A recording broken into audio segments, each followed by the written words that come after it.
Halo dok, ngopi yuk. Halo.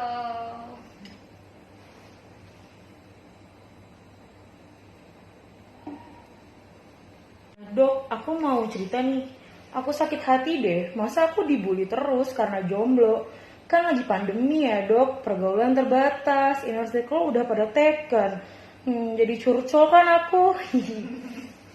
Iya, kalau sakit hati mah gampang, lupain aja, ntar juga dapet lagi yang lain. Nah, kalau sakit hati beneran alias hepatitis, baru itu kamu mesti waspada, mesti sering ketemu sama aku.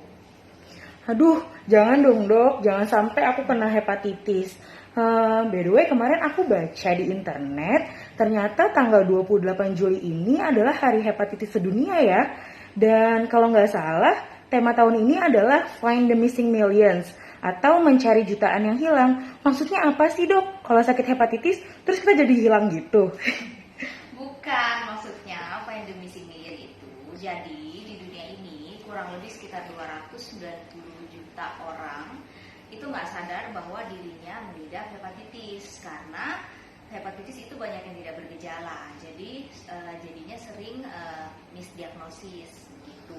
Oh gitu dok, jadi sebenarnya hepatitis itu benar ada ya? Sama nggak sih dok sama orang-orang yang sering bilang sakit liver?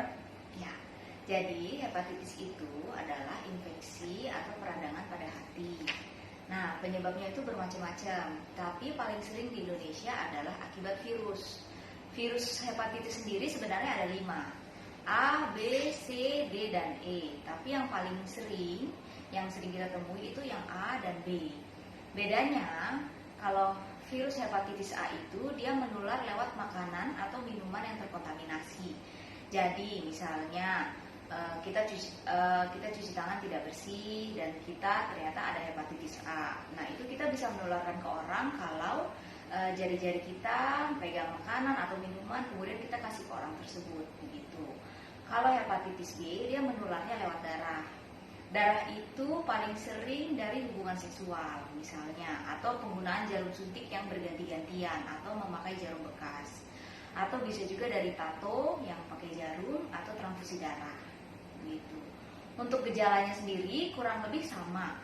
Jadi ada gejala yang akut dan gejala yang kronis. Kalau akut itu biasanya dia muncul dalam beberapa hari sudah bergejala. Misalnya bisa demam, mual, muntah, badannya bisa kuning, kemudian warna BAB-nya jadi lebih pucat atau warna dempul kalau kata orang.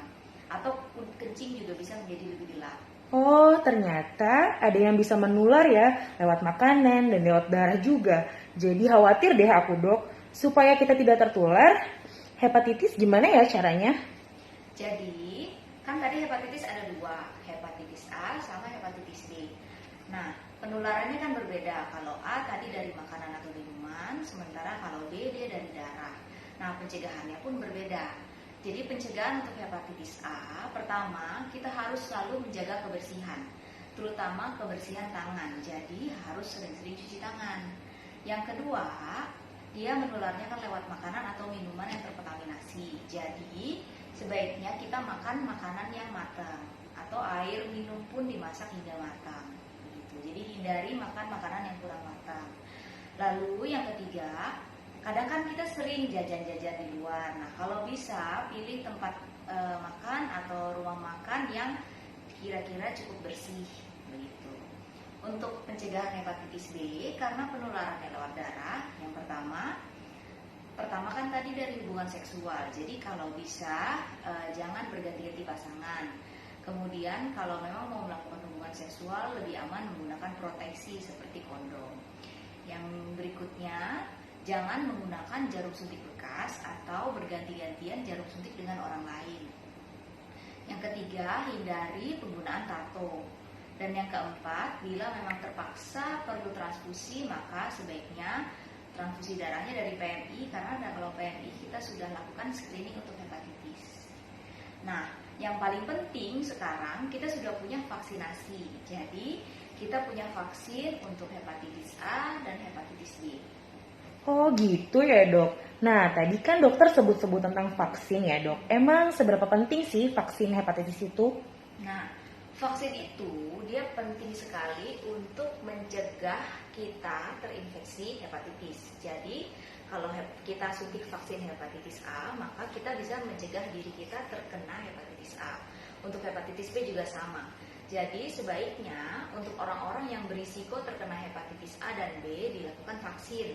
Misalnya untuk A itu kita sarankan vaksin untuk orang-orang yang sering pergi traveling atau sering kuliner atau sering jajan-jajan di banyak tempat, di banyak restoran, atau untuk pelancong yang pergi ke negara-negara endemis seperti misalnya Indonesia.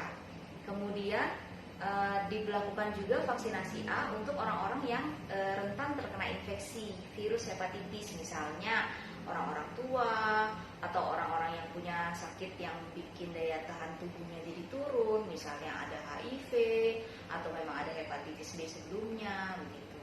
Nah, untuk hepatitis B sendiri kita fokuskan pada orang yang berisiko tertular hepatitis B lewat darah. Jadi misalnya pada pengguna narkoba suntik atau pada tenaga kesehatan yang sehari-hari berhubungan dengan jarum suntik, pasien dan segala macam begitu. Nah dok, aku kan suka kulineran, suka traveling, jalan-jalan, tapi aku belum vaksin. Terlambat gak ya kira-kira dok kalau aku mau vaksin? Sakit gak sih? Terus satu kali kan seumur hidup? Ya, jadi vaksin kan tadi ada dua ya, hepatitis A sama hepatitis B. Nah, vaksinnya itu ada hepatitis A sendiri, hepatitis B sendiri, ada juga yang kombinasi, jadi isinya A dan B. Nah, kalau untuk penyuntikan vaksin hepatitis A sendiri itu 2 kali. Jadi, suntik yang sekarang sama nanti dikasih jeda 6 atau 12 bulan berikutnya. Jadi hanya 2 kali untuk seumur hidup efeknya. Kalau hepatitis B itu 3 kali. Jadi saat ini 1 bulan berikutnya dan bulan ke-6. Nah, kalau kita sudah suntik 3 kali hepatitis B, itu biasanya kita dipastikan ada efek proteksi selama 5 tahun minimal. Jadi di tahun kelima nanti kita ada pemeriksaan untuk melihat apakah antibodi hepatitis B kita ini masih tetap tinggi. Nama pemeriksaannya anti-HBs. Nanti bisa kalian tanya ke rumah sakit masing-masing. Bila hasil anti-HBs-nya itu rendah, maka dilakukan ekstra penyuntikan 1 kali lagi, namanya booster. Nah itu kalau sudah lengkap semuanya bisa bertahan selama seumur hidup. Jadi kalian nggak perlu suntik lagi kalau sudah melengkapi 3 kali suntik vaksinasi tadi. Nah, kalau untuk yang kombinasi itu dia isinya ada hepatitis A dan hepatitis B. Suntiknya 3 kali karena mengikuti jadwal hepatitis B. Jadi di bulan sekarang, 1 bulan berikutnya dan 6 bulan berikutnya. Tuh. Kalau sakit sih lebih sakit diambil darah dibanding divaksin karena vaksin jarumnya kecil. Oh iya dok, kemarin teman aku ada yang mau nikah. Kayaknya dia harus melakukan pemeriksaan calon pengantin deh di puskesmasnya. Nah, kayaknya ada pemeriksaan hepatitisnya tuh dok. Berarti kita bisa periksa sebelum adanya gejala ya? Iya, betul. Jadi, screening hepatitis itu penting sekali. Karena hepatitis kan sering tidak bergejala. Jadi, kita sering tidak menyadari kalau kita sudah terinfeksi. Itulah kenapa pentingnya screening. Biasanya kita anjurkan screening untuk orang yang mau nikah, jadi calon pengantin, atau untuk ibu-ibu yang berencana hamil atau sedang hamil muda gitu. Oh gitu, berarti nanti kalau aku sudah mengakhiri masa jombloku, aku mau periksa hepatitis Oh, harus itu. Kalau misalkan kita udah terlanjur sakit, bisa sembuh nggak sih dok? Jadi kan ada 2, A dan B. Kalau hepatitis A itu bisa sembuh sempurna. Jadi kalau kita udah pernah kena, kemudian kita sembuh, untuk seterusnya kita biasanya sudah punya antibodi terhadap hepatitis A. Jadi kita bisa kebal untuk seumur hidup biasanya. Jadi yang A bisa sembuh ya, asalkan penanganannya segera, tidak terlambat. Untuk hepatitis B sendiri, dia ada 2 jenis, ada yang akut dan ada yang kronik. Kalau akut itu bisa sembuh sempurna, jadi benar-benar bisa sembuh seperti orang normal kembali. Tapi kalau misalnya kita kena yang kronik, biasanya virusnya itu menetap di dalam tubuh seumur hidup. Nah itu yang bahaya. Makanya vaksinasi hepatitis B dan A itu penting sekali. Karena kalau kita sudah kena yang hepatitis B kronis, itu virusnya tetap ada di tubuh. Sampai sekarang belum ada pengobatan untuk membunuh virus yang B kronis gitu. Wah, benar juga ya, Dok. Ngobrol sama dokter buat aku jadi tahu deh hepatitis itu beneran ada, bisa menular dan memang bisa dicegah juga. Kalau kita nggak kenal sama hepatitis, kita bisa lengah dan tidak melakukan tindakan pencegahan ya, Dok. Iya, betul. Jadi, kita ringkas ya. Pertama, hepatitis itu yang tersering ada dua, hepatitis A dan B. Ini gejalanya mirip, jadi biasanya demam, mual, muntah, badannya kuning. Nah, kalau kita sudah ada gejala ini, segera periksakan diri ke dokter atau rumah sakit terdekat agar dapat segera mendapatkan penanganan yang baik dan tepat. Kemudian, pencegahannya yang pertama, jaga kebersihan, jangan lupa untuk selalu cuci tangan, kemudian makan makanan yang matang, air minum pun juga usahakan yang matang.